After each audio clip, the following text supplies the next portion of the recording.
Ketika heavy artillery dikirim Amerika ke Ukraina minggu ini, alat perang yang mempunyai mass destructive yang sangat besar itu dikirim dalam jumlah sangat banyak ke Ukraina oleh Amerika, menggenapi lebih dari 5 billion dolar nilai senjata yang telah dikirim ke Ukraina. Agaknya hal ini menandakan semakin besar skala kerusakan yang akan terjadi di Ukraina yang memungkinkan perang dunia ketiga itu terjadi. Kita juga semua sudah terinfokan bahwa Rusia mengirimkan sejumlah pesawat pengebom ke Inggris minggu lalu. Ini signal penting untuk kita bahas. Kita bahas pertama tentang 2 pesawat pembom Rusia yang memasuki wilayah pertahanan udara Inggris yang membuat RAF, Royal Air Force, panik dan full alert sehingga menerbangkan dalam hitungan menit pesawat tempur Typhoon untuk mengcounter kehadiran 2 pesawat pembom jarak jauh Rusia, di mana 2 hari sebelumnya ada 4 pesawat pembom jarak jauh Rusia mendekati garis pertahanan udara Skotlandia. Pesawat pengebom Rusia itu Tupelov atau Tu-95,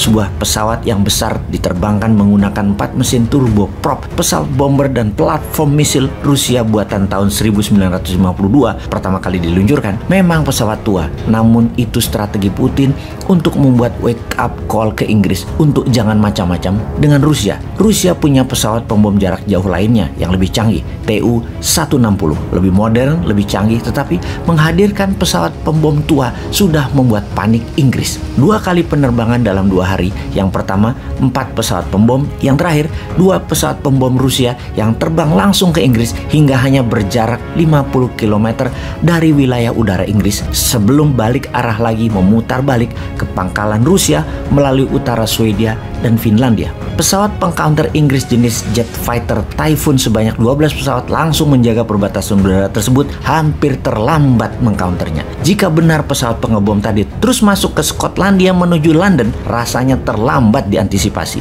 Sungguh pengiriman pesawat pengebom tadi ini hanya pesan yang sangat mengerikan tentunya. Selain memberi pesan ke Inggris, ada pesan lain juga yang Putin ingin sampaikan. Kita juga tahu Swedia ingin bergabung dengan NATO, juga Finlandia ingin bergabung dengan NATO. Dalam 2 simulasi udara kemarin, pesawat pembom Rusia ini cukup membuat bukan hanya Inggris panik, tapi Swedia, Finlandia, dan pastinya NATO panik. Pesan singkat ini kalau tidak difahami, ini artinya perang di Eropa bisa meletus.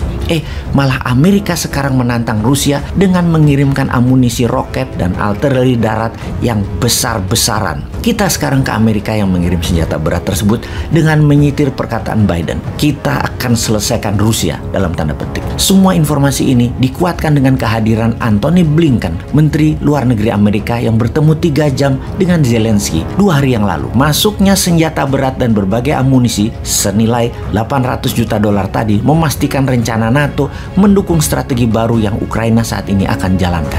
Strategi Putin yang mengepung membuat 30 juta warga Ukraina akan kelaparan dan membuat Eropa Barat akan bangkrut. Ini membahayakan dunia.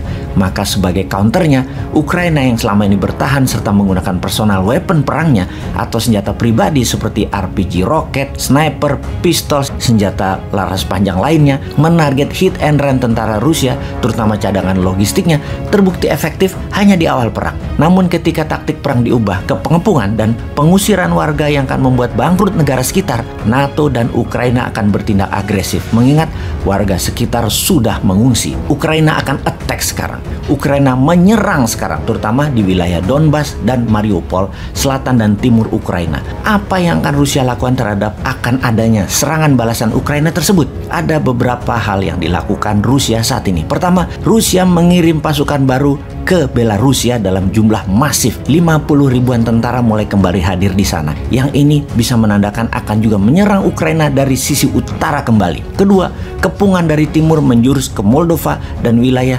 Transnistria untuk mendorong penduduk Ukraina mengungsi keluar Ukraina ke arah barat dan utara. Ketiga, melakukan simulasi serangan udara langsung ke wilayah utara Eropa. Kemudian, Amerika mulai memobilisasi tentara di luar Amerikanya. Dengan itu semua, kita semua tahu ada 800 base pangkalan tentara Amerika di 80 negara di dunia ini. Yang terbanyak di Jerman, ada 119 pangkalan militer Amerika. Di Jepang ada 109, ada 60 di Korea Selatan, dan ada 44 di Italia. Kita juga tahu biaya untuk memaintain per tahunnya di 800 pangkalan tersebut sekitar 450 billion dolar atau 3 kali APBN Indonesia. Tentara Amerika di Jerman saat ini adalah 21.000, di mana sudah mendeploy 3.000 tentaranya ke Polandia dan 5.000 tentaranya ke Norwegia. Dalam rapat Senin kemarin di Gedung Putih, Biden berencana meningkatkan anggaran perang Ukraina dan memobilisasi pasukannya bersama NATO.